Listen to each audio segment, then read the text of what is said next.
Wanaume wa Kiislamu, mbona kama hii sheria mwaipuzia? Kila mwanamume wa Kiislamu ameoa mke mmoja mmoja. Mtu ana mke mmoja miaka 40. Jamani, sheria ni matna wa thulatha wa ruba.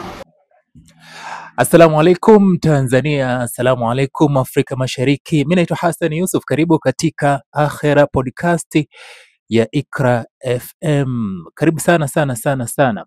Kama wewe ni mfuatiliaji wa kwenye mitandao, kuna video fulani mtandaoni uko za wakina dada wanakuwa wanalalamika, wanasema wanaume wa Kiislamu mmekuwa wazito kuongeza wakina mama kufuata hiyo sunna. Sasa nitazungumza pia hapa na mgeni ambaye nimemwalika, nitakuja kukuambia ni nani, alafu tutazungumza naye nini hasa, lakini kuhusiana na hili ambalo tutaenda kulizungumza. Yeye jamaa na wake watatu, kwa hiyo tutazungumza naye, atatupa kidogo experience, tutapata elimu na vitu kama hivyo. Na kukumbusha tu, Iqra FM tuna kampeni yetu ya Akhira Fixed Account. Hii ni kampeni ambayo inakuwezesha wewe kutuchangia shilingi 1000 kila siku, na hizi fedha tunazichangisha kwa sababu ya kuchangia Radio Iqra FM, lakini pia kiasi kingine kinachopatikana kinaenda kufanya dawa vijijini huko. Kama baadhi ya video zetu utaona tumeanza kuzitoa, zinaonesha mazingira halisi ya huko vijijini hali ilivyo. Nawe pia unatutazama, unayo nafasi ya kushiriki kwa kutuma jina lako, ukafungua akaunti yako ya Iqra Fixed Account, ukawa unaweka 1000 tu kila siku au kwa wiki au kwa mwezi, ni kutokana na nafasi yako. Lakini pia unaweza ukatutumia sadaka yako kupitia nambari ya simu ya 0758 54 13 33 0758 54 13 33. Kwenye M-Pesa jina linatoka Iqra FM Radio. Sasa kama hujaona hiyo clip, ngoja nikuoneshe hiyo clip ya hao madada ambao wanazungumza kuhusiana na ile ambalo tutaenda kuliangazia leo. Wakina baba wa Kiislamu wamekuwa wazito kuongeza wakina mama. Sasa wanauliza wao wafanyeje? Angalia hii clip, alafu kirejea hapa wakati unamsubiria pia mgeni wangu akifika, moja kwa moja tutaanza kuzungumza. Wanaume wa Kiislamu, mbona kama hii sheria mwaipuzia? Kila mwanamume wa Kiislamu ameoa mke mmoja mmoja. Mtu ana mke mmoja miaka 40. Jamani, sheria ni matna wa thulatha wa ruba. Mtaka sisi wengine tuende wapi? Hii sheria ililetwa ifaidishe mwanamke, ile kile mwanamke awe kwenye ndoa, kila mwanamke awe na stara, kila mwanamke awe na mume. Si baadaye mkae mkilalamika zina zinkithiri. Sijui wanawake wanjia mitandaoni, sijui wanawake wanjia kuzurura. Wewe hapo ulipo na mke mmoja miaka 60, miaka 30, miaka 40, mke ni mmoja. Habibi, tufanye nini sisi wengine, tuende wapi? Haya, na mgeni wangu ameshafika na video pia umeiona ya hawa. Karibu sana Sheikh Seif Sufyan. Huyu bwana ni rafiki yangu kabisa, wanamuita Sufi. Assalamu alaikum. Wa alaikum salaam wa rahmatullahi wa barakatuh. Tuiweke hapo vizuri. Naam. Bwana, nawe una simu janja? Ndio.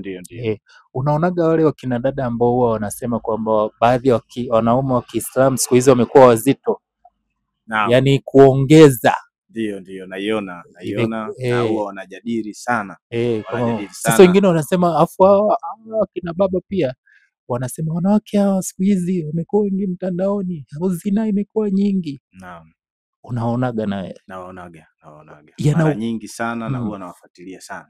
Unavyoona kwa mtazamo wako wewe, yana ukweli? Hapana, sio ukweli. Kwa upande mmoja inaweza kawa ni kweli, wanaume wanakuwa ni waoga, lakini kwa upande mwingine wapo ambao sio waoga. Kwa hiyo ni baina. Ni baina. Nafikiri ni 50 kwa 50. Kuna umri wako mpaka sasa hivi, unavyoona hali, kuna ongezeko la sunna hii kufanyiwa kazi au kuna kudelay? Naona kwa sasa kwa sunna hii kwa kipindi hiki wanaume wengi au vijana wengi wana mwamko wa kuongeza. Japo sio wengi. Wengi bado wana hofu, na hofu kubwa ni wanakuwa na hofu katika swala zima la riziki. Kipato naam. Lakini sasa hivi naona vijana wana mwamko. Haya jamani, huyo ndio mgeni wangu anaitwa Seif Kizinga ambao tutazungumza naye. Huyu bwana yuko hapa jijini Mwanza, naye mashallah Allah amembarikia, yeye ameshaongeza na wake watatu. Ndio maana tumemuita hapa ili aweze kutupatia uzoefu, lakini pia aweze kutupatia elimu na hasa kuwabainishia pia wakina dada kwa nini anafanya hivyo, faida zake, lakini labda pia na hasara zake na nini. Yote tutajifunza kutokea kwake, kwa sababu ni mtu ambaye anayaishi yale ambayo tunaenda kuyazungumza hapa kwenye Akhera Podcast. Karibu sana. Asante sana. Sasa tuanze kwenye issue ya ilikuwaje wewe baada ya kuoa mke wa kwanza alafu ukaona uongeze mke wa pili? Ilikuwa ni mwaka 2013. Ndio. Mwaka 2013. Kuna binti ambaye nilimuona nikampenda. Basi mimi nikapeleka posa. Wakati huo nina mke mmoja tayari ambaye nilioa kutokea Tanga. Sawa. Mimi ni mtu wa Tanga. Kwa hiyo baada ya kuwa nimemuona nikamposa nikamuoa. Na lakini nilipata changamoto ya mke wa kwanza. Kwa sababu kunielewa kwanza, kumwambia mimi nataka nioe mke wa pili. Kwa nini? Kwani nina mapungufu gani? Akaniambia kwani mimi nina mapungufu gani? Nini sikupatii? Mimi unachokosa nini? Nikamwambia hapana. Yaani unanipa kila kitu. Ndio. Katika mahitaji yangu kama mwanaume unanipatia, na sio kwamba sikupendi. Na ninakupenda sana mke wangu. Lakini sasa nimeona nimstiri yule binti. Kwa hiyo katika stara ile, namna ya kumstiri yule binti ni kumuoa, sio nizini naye. Inatakiwa nimuoe. Basi ikawa ni changamoto sana, ukioa mimi naondoka na nini. Mke wa kwanza akawa anasema hivyo. Lakini mimi sikujali hilo kwamba nikioa eti ataondoka. Nikajua huyu hapana, ni ile hasira tu ya mwanzoni. Na kweli nikachumbia, nikafunga naye ndoa. Na baada ya kuoa nikamfahamisha kwamba bwana nimeoa. Nimeoa mke wa pili tayari. Kwa hiyo sasa nitaanza zamu. Kwa hiyo lazima ukioa uanze zamu na uadilifu uwepo. Basi nikamfahamisha na yeye kwa hiyo ina maana kwamba maana akaniambia kwamba ina maana kwamba kunisikiliza nilichokiongea kwamba nikioa nitaondoka. Na nikamwambia hapana. Nilijua tu zile ni hasira. Kwa hiyo utaondoka labda kama mahitaji yako sitayatimiza. Ila kama nitayatimiza sidhani kama utaondoka. Basi tukaishi mpaka sasa niko naye. Akatulia. Na akatulia. Hakuondoka. Na mke wa pili ukaishi naye? Na mke wa pili nikaishi naye. Mashaallah. Ikawaje tena ukaona kuna haja ya kuongeza mke mwingine wa tatu? Baada ya kuona raha ni nyingi. Maana raha za kuwa na wake wengi ni nyingi. Tutakuja kuziangazia. Kuna raha nyingi sana. Kwa hiyo nimekaa naye mpaka 2017. Nikaona sasa kuna haja tena ya kuongeza mke wa tatu. Baada ya kuona kwamba kumbe inawezekana. Na hakuna kikwazo ambacho kinaweza kikanisababisha kwamba sasa nisiongeze. Mke wa pili hakuleta changamoto katika kuongeza watatu? Naye pia alileta changamoto. Naye pia alihoji kwamba inakuwaje? Kwa nini? Nini tena unakosa katika sisi wawili? Nikamwambia hamna ninachokikosa. Lakini katika kuastiri wake zangu au kuastiri wakina mama, kwanza ni wengi, lazima tuastiri. Kwa hiyo ikabidi sasa ni sheria. Na sheria pia inaturuhusu na ni sunna. Kwa nini nisiongeze mke? Basi ikabidi niongeze mke wa tatu. Nakumbuka alificha kanzu siku ya harusi.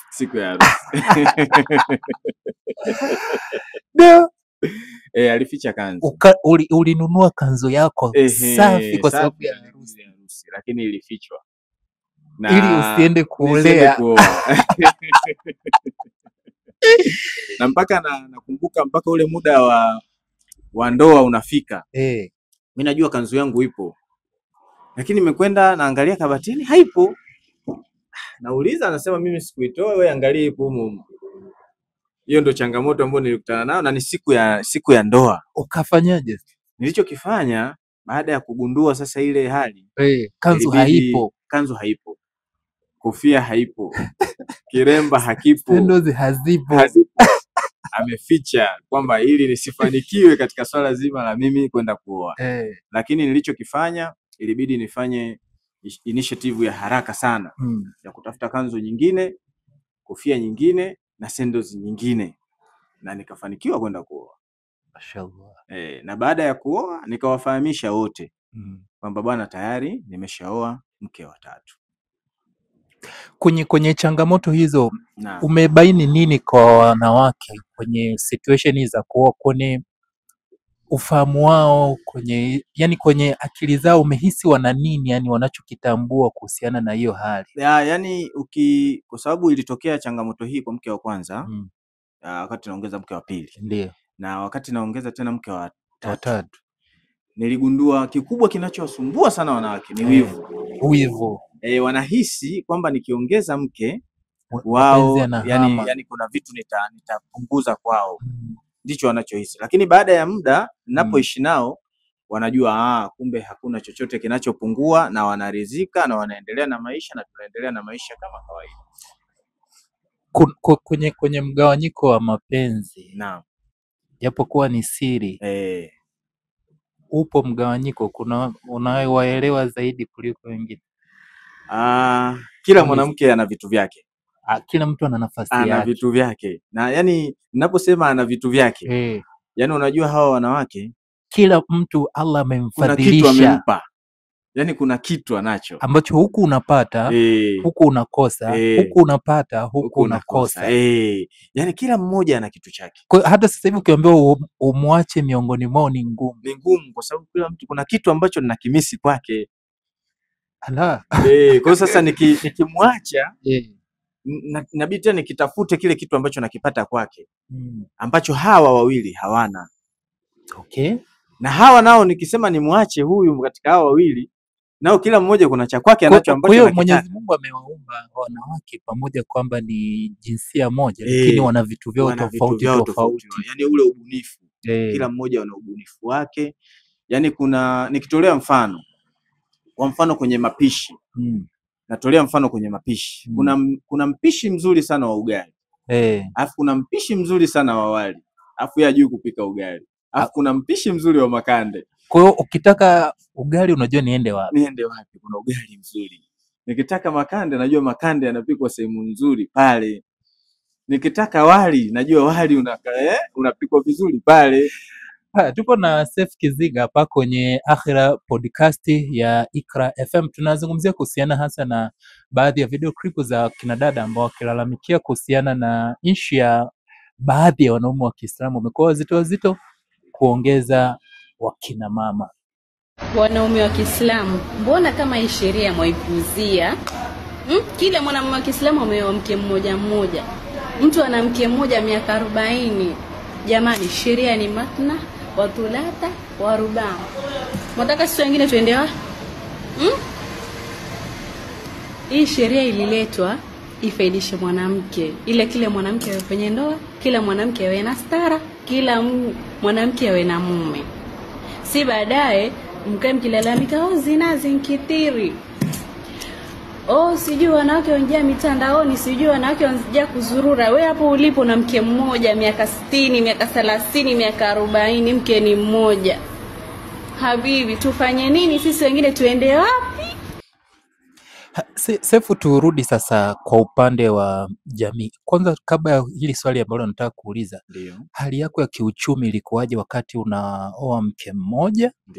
Halafu pia ukaoa mke wa pili na mke wa 3. Ili swali liende kwenye ujumla, kwa sababu baadhi ya wakina baba ukiongea nao, kuna watu hawajaoa hata mke mmoja kwa kisingizio cha uchumi. Unasema uchumi ni mgumu, hawezi lakini wengine pia wana mke mmoja kwa kisingizio hicho. Saa nyingine sio kisingizio au ni sababu, tunaweza kusema kwamba uchumi. Nataka get experience kutokea kwako, hali yako ya kiuchumi ilikuwaje wakati una mke mmoja, na jinsi ambavyo ulivyokuwa unaongeza, yani ulikuwa kwenye hali gani ya kimaisha? Yani ulikuwa uko vizuri sana ndio ukao unaamua kuongeza? Kwa sababu wakina mama pia huwa wana mtazamo huo kwamba kadri mnapopata pesa, yeye mlianza naye mnalala chini, lakini kadri ambavyo una grow ndio wewe unavyozidi kuongeza. Kwako hali ilikuwaje? Wakati naongeza mke wa pili, nilikuwa niko kwenye upangaji. Okay. Nimepanga tena chumba kimoja na sebule. Ukuogopa? Sikuogopa. Nikaongeza mke wa pili, nikampangishia naye chumba na sebule. Mke wa tatu? Mke wa pili. Mke wa pili. Wakati naongeza, kwa kipindi ambacho nilikuwa naongeza mke wa tatu, nilikuwa tayari nimeshajenga nyumba moja ambayo sasa nimemweka yule mke mkubwa.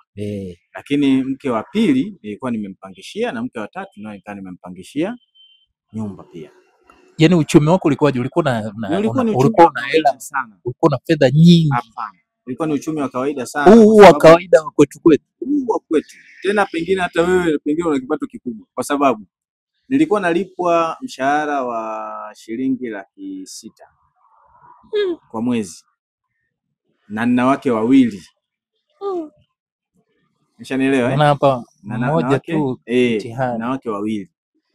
Na nikaweza kuishi nao mpaka nakuja kuongeza mke wa tatu. Kipato kikapanda kidogo baada ya kuongeza watatu. Kwa hiyo jinsi ambavyo nimeongeza, maana mke wa tatu nimemuoa mwaka 2017 17. Watatu. Okay. 2017. Sasa 2017 mpaka sasa ni 2025. Tunaenda 26. Sasa kuna miaka kama 8. Miaka 8. Niko na wake watatu bila kutetereka, bila kulegalega, na milo mitatu inapatikana alhamdulillah bila shida. Na wale wanawake yani wanaishi vizuri tu kawaida, kwa sababu nguo wanapata wanavaa vizuri. Sio mbaya. Na kama ukinialika siku nyingine nije nao, nitakuja nao. Hapana. Kwa hiyo yani wanaishi vizuri, na hata wao wanaweza wakatoa, yani hakuna siku ambayo ishawahi kutokea wamekosa milo katika milo ile muhimu mitatu. Mashaallah, Allah. Na wala hawajaitokea kwamba wamelala sehemu mbaya. Na mpaka sasa yani jinsi naona kwamba ninapoongeza wake na hata mafanikio yanakuwa makubwa zaidi, kwa sababu sasa hivi umeshatoka kwenye upangaji. Wote nimeshatoka kwenye upangaji, na kila mmoja nimeshamjengea sehemu yake. Kwa miaka 8. Kwa miaka 8. Ambayo hiyo miaka 8 kuna mtu ana mke mmoja. Bado amepanga. Na yuko na mke mmoja na ana hofu kwamba, au kuna yule ambaye hana kabisa. Anaogopa. Na anaogopa na yuko kwenye upangaji, sio kwamba eti labda ndio kipato kinaongezeka kwa sababu yuko peke yake. Ndio kinapungua. Ndio kinazidi hiyo naweza nikaiunga mkono, kwa sababu hata mimi na mke mmoja. Ndio. Kuna rafiki yangu anaitwa Hamisi, wananitania sana. Lakini nikiona maisha ambayo nilikuwa nayo kabla ya kuona ni vitu viwili tofauti. Kuna mabadiliko makubwa sana. Japokuwa sijajua sasa nikiongeza itakuwaje. Yani utapata mafanikio makubwa sana. Inshallah. Allah anifanyie wepesi. Amin. Wakina baba wengi, seme wote, tunapata changamoto, kwa sababu bahati nzuri pia nimeoa.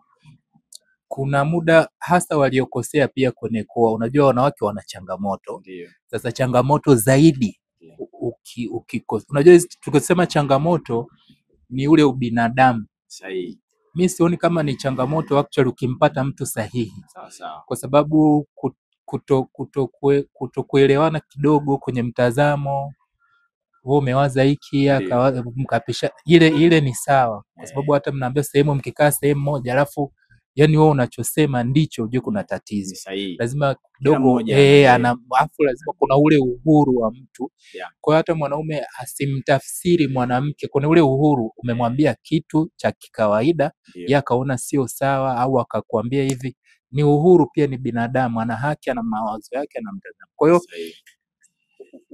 ule Uafrika kwamba yani mwanaume anachosema ndicho, sababu sio Uislamu, ni Uafrika. Ile inaletaga wanahisi wanawake wa siku hizi hawasikii, hawaelewi. Sasa ile dhana iko kwa mke mmoja. Ukiongeza na hapa mtu anasema yani mmoja tu ana kichwa yeye akiongeza wa pili, watatu watatu sasa alikuta naokota makopo. na ndo wanavyodhani hivyo. Sasa mi kwanza na msingi wangu kwamba ukikosea pia hata kuna wewe mmoja utaokota wakopo kweli. Ndio. Lakini kama utakuwa Allah amekufanyia wepesi, umepata, umebahatisha, Ndio. Ukichukulia ni issue ya kawaida, mtaenda. Mi nataka kujua sasa ni makosa kwenye kuchagua au ni namna pia bora ya kuwatengeneza hawa ili wakae kwenye mfano huo mfumo ambao unasema wewe wanaelewana, kwa sababu kwenye kuelewana hapa ndio waga kizaazaa. Acha kwanza, ndugu mtangazaji, kwanza ni kumuomba Mwenyezi Mungu. Sawa. Na kuna kitu ambacho waga sisi tunakosea.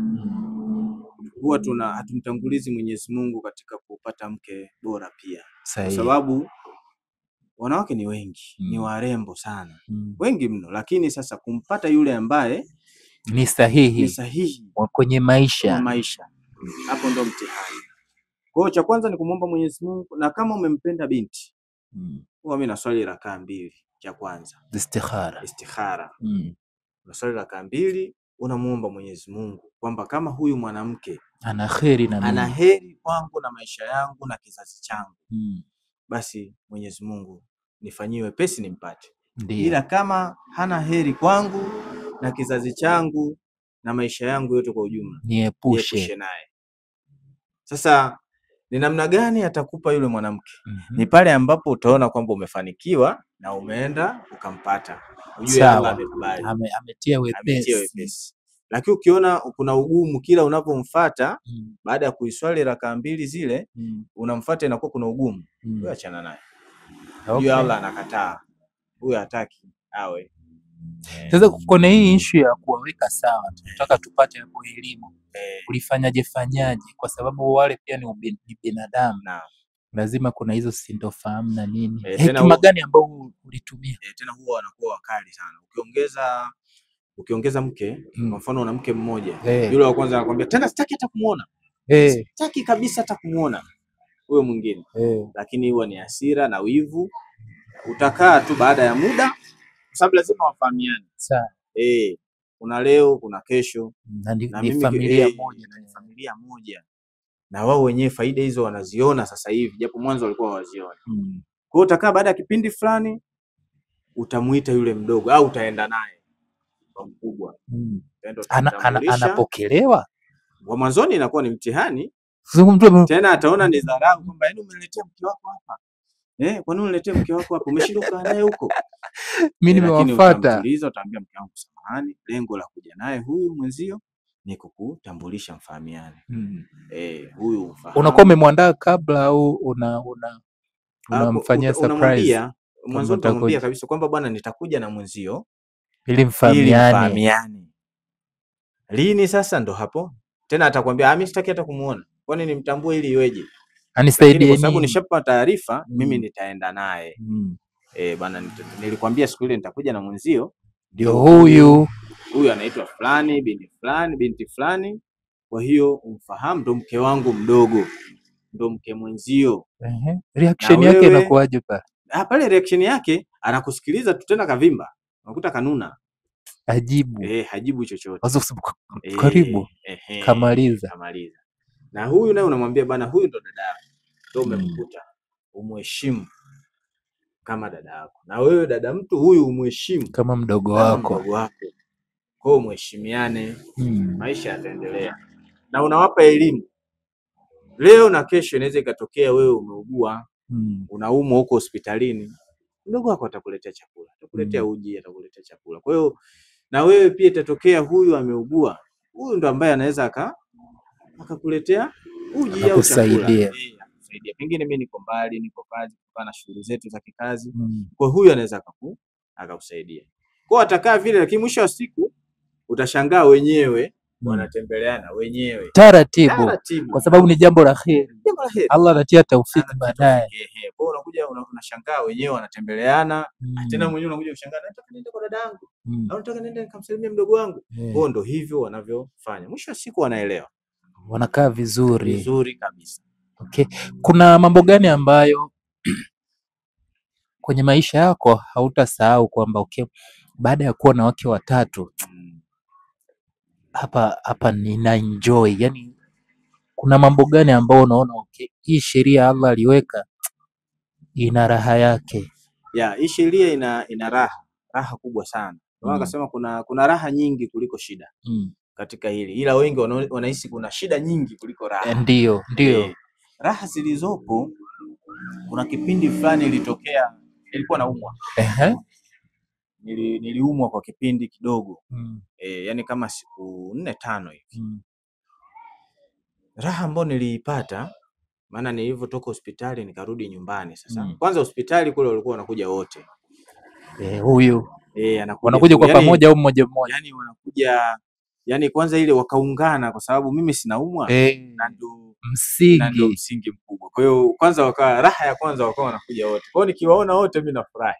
Unajisikia nafuu. Hata ile nafuu naipata baada ya kuwa wanaona wanakuja wake zangu wote. Huyu kabeba hichi, kabeba hichi. Alafu kingine wakija yule mkubwa ananishikilia, anakaa kwa nyuma yangu. Wacha. Huyu anakaa pembeni. Na kila mtu anajitahidi kuonesha umuhimu wake. Kwa unakuta huyu kanipa katunda kidogo, huyu kanipa maji. Kwa nikawa na enjoy sana. Allah. Ukawa unatamani uugue milele. Natamani sikae. Lakini ndio hivyo, ni kwa sababu ule mtihani nafikiri umekuja ili Allah awatengeneze, anaonyesha upendo. Kwa hiyo ikawa kuna raha naipata. Sawa. Pia lakini kingine pia kuna kipindi fulani aliugua mke mkubwa. Ndio. Akakaa hospitali kwa muda kidogo. Lakini mimi nikawa sipo, niko safari. Ndio. Wale wenzake ndio ikawa wasaidizi wake mpaka narudi. Kwa akapata ibra mpaka anatoka hospitalini. Yani wale ndo walimsaidia. Kwa hiyo kiukweli kuna raha nyingi sana ambazo nyingine siwezi kuzielezea hapa. Lakini ni nyingi mno, ni nyingi kwenye raha kuna kuaga na changamoto. Ndio. Allah alikupa mtihani gani ambao ulisema mpaka ukasema ningejua nisingeongeza? Kama hivyo ambavyo mtu anaweza akasema ningejua nisingeoa. Kwa sababu kuna muda mbaba anajiwaziaga anasema ningejua nisingeoa. Hizo zipo japo sio nyingi.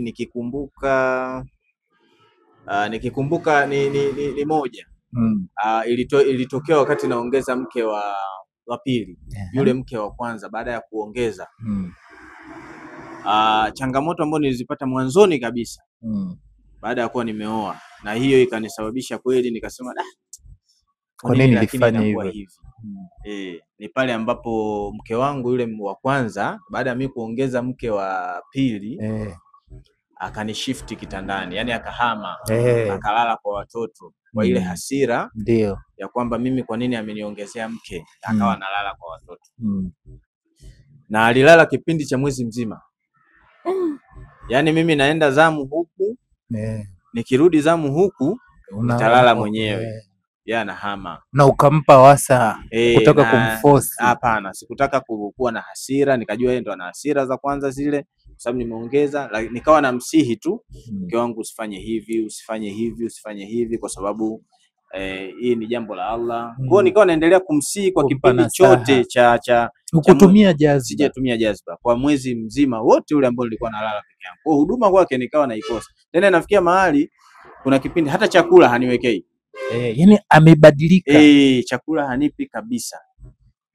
Yani chakula unarudi inabidi ule kwanza kule ndio uje ulale kwa sababu huku unajua natimiza zamu ili asije akaona sasa ule uadilifu lazima nifanye hata kama yeye ananihama, lakini mimi zile siku za zamu nalala kwake kama kawaida.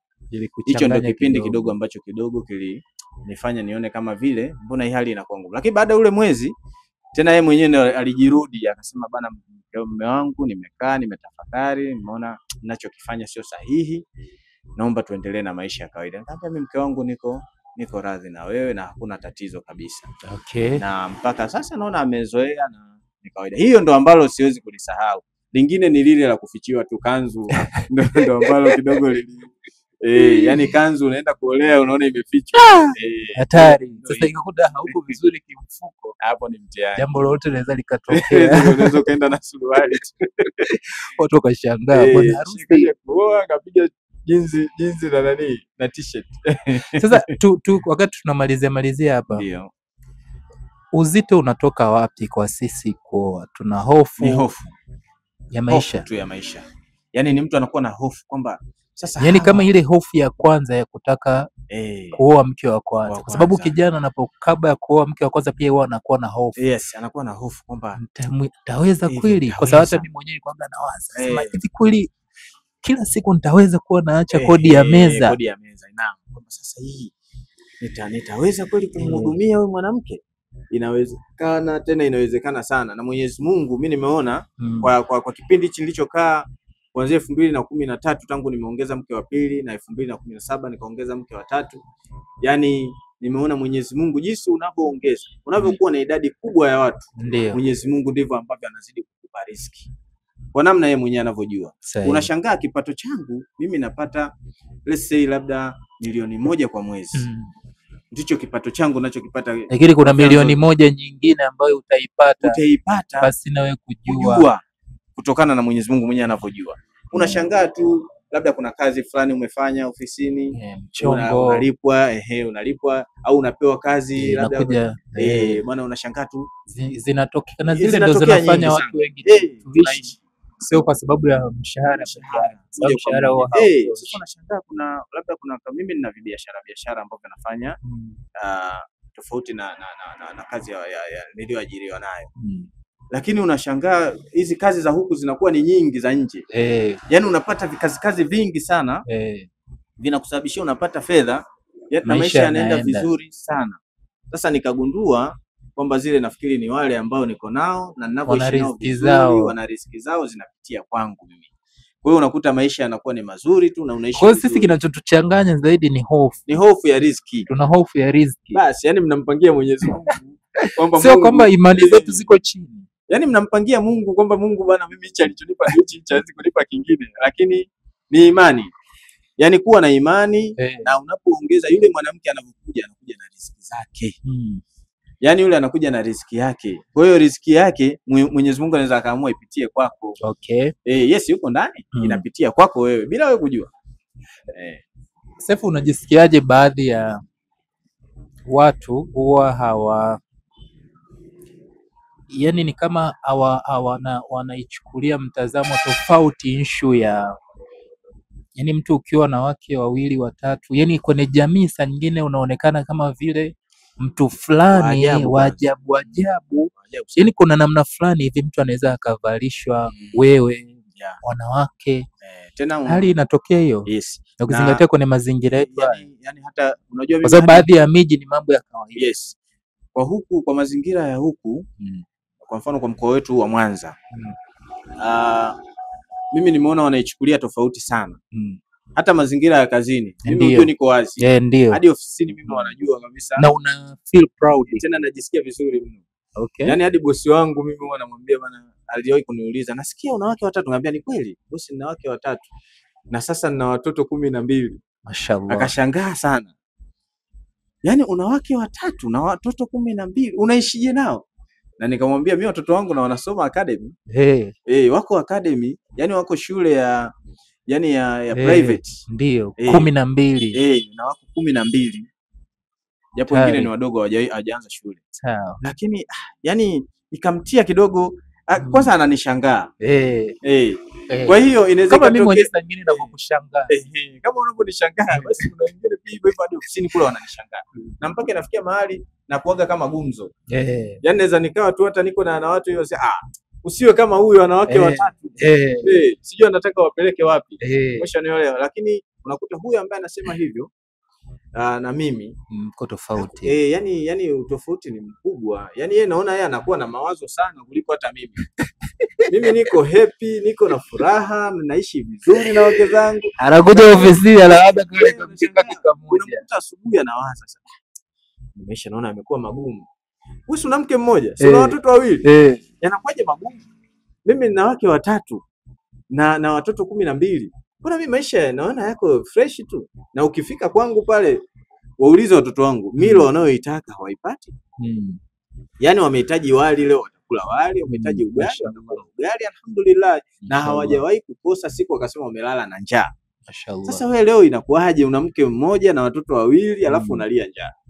Unajisikiaje sasa watu mimi, wa kufanyia crush kama mimi wakiwa wananifanyia crush vile, cha kwanza huwa nawapa elimu ya kwanza, kwa sababu kwanza kuna somo kubwa la, unajua hata zinaa, ndio unaepuka sana zinaa kwa kuwa na wake wengi. Ndio sahihi. Kwa sababu kwa ulimwengu tulionao sasa hivi toka zamani, yani ndio maana mababu zetu walikuwa hawana wenyewe idadi. Yes. Yani ukiwa na unaona kabisa kwamba una mke mmoja, sababu wanaume tumeumbwa tuna matamanio, na ni ngumu sana mtu kuwa na mke mmoja akakaa naye kwa kipindi chake chote. Umeshaelewa, bila kuwa na mipango, na wengi ndo wako hivyo, walio wengi sio wote. Na hao watu wenye mipango huenda labda ndo wanakuwa wazito pia. Anajua kwamba nikihitaji haja yangu naenda kumaliza kule, nikihitaji naenda kumaliza kule. Lakini sasa mimi nikiona, na ndo maana hata namna ya kuoa nimeoa wenye maumbo tofauti na wenye rangi tofauti. Yani fankihina, kwa kuna mweupe, kuna mweusi, maji ya kunde. Kwa hiyo namna gani namna gani ambavyo kwamba sasa huku nimeona bonge naenda kumaliza haja kwa inasaidia issue ya zinaa. Cha kwanza inasaidia masuala mazima zinaa, akili inapungua kidogo. Hata ukiwaona watu hivi barabarani unaendelea na kazi hii, nimeiona hii anayo ndani. Umeona? Kwa hiyo inapunguza sana katika swala zima la uzinifu, inapunguza sana. Kingine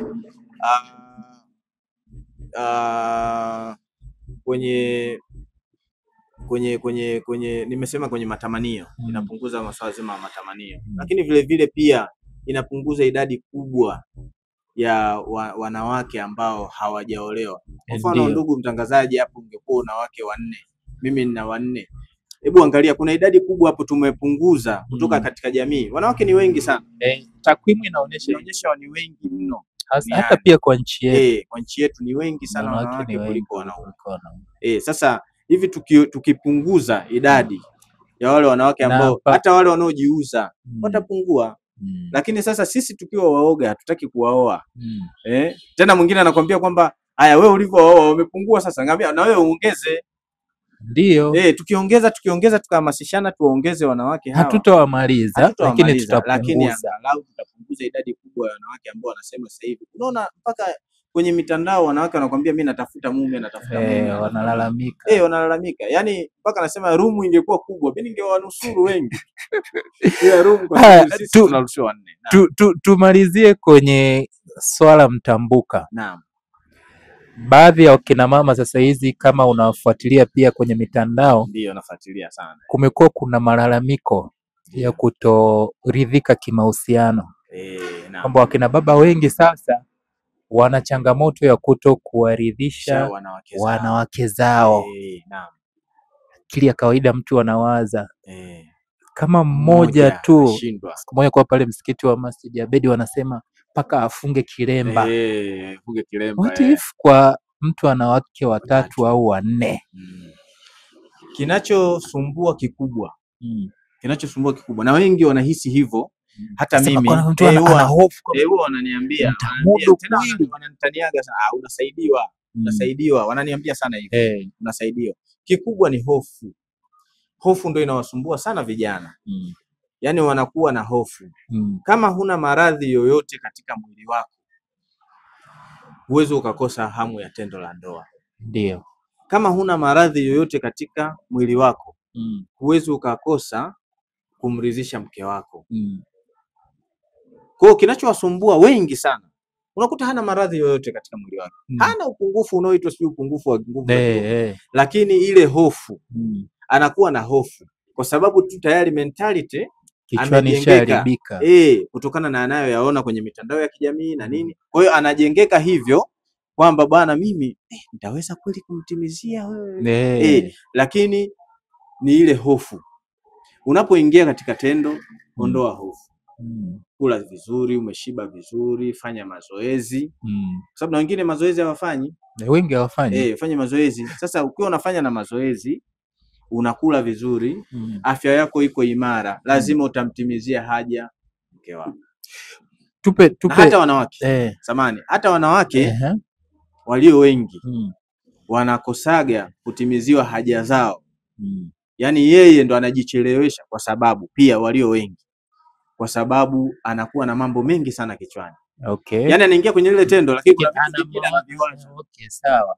Anawaza mikoba, nilikuwa naona mtu mmoja alikuwa anasema lazima pia wawe selfish kwenye wakati wa tendo, kama ambavyo baba anapokuwa selfish. Unajua mwanaume huwa anakuwa selfish kwenye tendo, huwa anajifikiria yeye. Kwa hiyo huwa anawaza yeye kutimiza matamanio yake. Baadhi ya wanawake kisaikolojia huwa wanawaza kumridhisha mwanaume. Kwa hiyo unaweka, anaweza baadaye ajiwazie yeye, anamwazia mwanaume. Wakati mwanaume yeye anajiwazia yeye. Kwa hiyo yeye natakiwa naye ajiwazie kwamba bana, hapa kwenye tendo hili natakiwa na mimi nitimize kile ambacho natakiwa nikitimize. Sasa tuje kwenye nanili hapo. Tupe experience, tupe dondoo kidogo. Ndio. Mke mmoja na wake wengi. Ndio. Kuna utofauti? Mambo yanaongezeka au yanapungua? Katika swala zima la mambo yetu yale mambo watu wana hofu. Kwa sababu la tendo la ndoa. Kwenye tendo la ndoa bwana, mambo yanaongezeka. Kwa ile kubadilisha kwa sababu unabadili ladha tofauti. Unakuwa na hamna huko. Wale wanawake kama nilivyokuambia wana mapishi yao. Hata kwenye tendo la ndoa pia kuna mapishi yao. Na kaushindani kidogo. Kuna kaushindani. Kwa kila mmoja ana vitu vyake. Ile hamu inaongezeka. Mimi naweza nikakwambia ndugu mtangazaji, sasa hivi nimeongeza idadi ya kufanya tendo la ndoa tofauti na nilivyokuwa na mke mmoja. Yaani mke mmoja anaweza akakwambia labda kwa wiki tunafanya mara 2 tendo la ndoa. Lakini mimi nina zamu ya siku 3 kwa wake zangu. Yaani siku 3 na hama, siku 3 na hama, siku 3 na hama. Lakini katika hizo siku 3 ninazokaa kwa mke mmoja, siku 2 na perform zote. Ile siku moja naifanya kama siku moja ya kurelax kwenda kwa mke mwingine. Nikifika kule na perform siku 2 zote. Kwa hiyo nikikwambia kwa wiki mimi labda napumzika sijui siku ngapi. Yaani sidhani kama napumzika. Lakini pia unasema kwenye idadi, ukipiga idadi mtu ambaye ana mke mmoja na mwenye wake wengi anapumzika zaidi kuliko mwenye mke mmoja. Kwa sababu kwa idadi hizo unazopiga mtu mwenye mke mmoja kupumzika kwake huwa ni kwa nadra. Labda yule mama aingie kwenye mshahara wake. Kwenye mshahara. Ambaye anaweza ndo akakaa kama siku 3 au 4. Lakini hizo siku zote huwa ni siku za purukushani. Sasa watu wenye wake wengi wana uwezo mkubwa wa kupumzika, kwa sababu kuna siku mishahara inaweza ikakutana huku na huku. Ikakutana. Kwa hiyo ukapumzika zaidi ukawa labda na sehemu moja, au inaweza ikakutana sehemu zote. Kwa hiyo kitakwimu wao wanasema pia hivyo, na ndio maana wengine wanasema ndio maana watu wenye wake wengi wanakuwa na nguvu kubwa, kwa sababu wana muda mwingi wa kupumzika, lakini pia hawachoshwi. Ana hekima kubwa pia ambao Mwenyezi Mungu ameiweka. Hilo nilikuwa sijalizungumzia pia. Hekima kubwa ambayo Mwenyezi Mungu ameiweka, wale wanawake huaga yani huwa hawaendi siku moja. Ndio. Wanapishana. Na hekima iliyopo hapo, hata unapokuwa na wake wengi, ina maana huyu kama ameingia hedhi kwenye siku zake, ina maana tayari huku mimi nina sehemu ya kupozea matamanio yangu. Hawezi ukaingia siku moja. Tunasemea ukija huko nizamu, ukakuta kwenye ndio mapumziko yake. Kwa mfano nimepata hamu, naruhusiwa kwenda kule nikatulize hamu na kuja kulala huko, wala hakuna shida kama huyu yuko kwenye hedhi. Ndio. Na haikatazwi. Ndio. Na ndio lengo kubwa la kuwa na wake wengi. Kwa mfano zamu imeangukia kwa huyu ambaye ana hedhi. Siwezi kuacha kulala naye, lakini nitaenda kulala, nitaenda kutimiza matamanio yangu kwanza kule kwa mke ambaye yuko vizuri, then nitakuja huku kulala tu kwa sababu nisimtenge. Sawa, tumalizie tuambie sisi wenye mke mmoja, tupe nasaha. Na wasihi sana na washauri wale ambao mna mke mmoja, sisi nyie wakina shehe wangu hapa, msiogope, Naam. ongezeni wake, oweni hawa wanawake, waoweni, muastiri, muwaweke ndani. Kuna faida. Kuna raha nyingi sana kuliko shida. Raha ni nyingi sana. Usije ukatuponza Seif. Siwezi kuwaponza. Yaani raha ni nyingi mno shekhe wangu. Wallahi natamani ningesema uonje afu uone kama utatoka tena. Yaani watu wenye michepuko watakuwa na kuelewa sana. Yaani tena wangehalalisha tu waoe. Yaani ni bora uoe kuliko kuwa na mchepuko, kwa sababu nahisi kwenye michepuko wanatumia gharama kubwa sana. Yeah, actually ni wanatumia gharama kubwa sana. Uhuru, amani. Na ana amani. Na anapoenda nyumbani uanze kuweka vibration simu yako au block sio ufanyeje. Lakini unapohalalisha wale wake zako wote wako huru na wanafahamiana. Kwa hata akikupigia simu unapokea. Unaambia bwana mke mwenzio anapiga, na pengine kuna dharura kule, unampokea, unamsikiza, pengine kuna mtoto anaumwa, anakufahamisha hivyo. Kwa hiyo nawasihi sana ndugu zangu, wanaume wenzangu, vijana, oweni. Yaani hakuna shida yoyote. Tuache uoga. Acheni uoga. Mwenyezi Mungu wakati anawaambia oweni wake 2, 3, 4, alikuwa na makusudio makubwa sana. Kuna raha nyingi sana. Raha ni nyingi sana kuliko shida. Naombeni muoe. Yaani hakuna tabu na hamtojutia wallahi. Hamtojutia. Inshallah. Inshallah. Jamani, huyu ni Seif Kizinga ambao tulikuwa naye leo kwenye Akhira podcast ya Iqra FM. Ndio. Tulikuwa tukizungumza naye kuhusiana hasa na malalamiko ya kina dada ambao wanasema baadhi ya wanaume wa Kiislamu wameipa kisogo sunna ya kuongeza wakina mama. Kwa hiyo yeye ana wake 3. Tumepata knowledge, tumepata experience kutokea kwake, na ndicho ambacho tulikuwa tunakusudia kwenye kipindi hiki cha leo. Nikushukuru sana. Mimi naitwa Hassan. Shukrani sana Seif. Nashukuru sana. Yakitokea maswali tutakutafuta tena. Yaani niko tayari wakati wowote, na hata mkihitaji utuondolee utata na wake zangu wote nitakuja nao. Wala kuna tutauliza mashehe kama sheria inaruhusu. Unajua wanavaa niqab, wanakuja nazo. Okay. Wala hamna shida. Kwa sababu ya kutia hamasa. Ili wajue kwamba hata hao wanawake wengine waone kwamba kumbe inawezekana. Wasione kitu kigumu sana. Sifanyi maonyesho, lakini unahamasisha na wale ambao wanaogopa. Yaani hakuna tatizo lolote. Inshallah. Allah akufanyie. Allahumma amin. Tufanyie pesa sote shawangu. Shukrani sana. Asante. Usisahau pia kutunga mkono kwenye Akhira Fixed Account. Kila siku unaweza ukatuchangia 1000 kwa wiki, 7000 na 30 kwa mwezi, au jinsi ambavyo Allah Subhanahu wa Ta'ala amekuwezesha kupitia nambari ya Iqra FM ya 0758 54 13 33. Hakikisha jina la M-Pesa linatoka Radio Iqra FM. Na sadaka hizi tunazichangisha kwa sababu kwanza kuichangia Radio Iqra FM, lakini pili ni kwa sababu ya kwenda kufanya dawa vijijini. Asante kwa kututazama.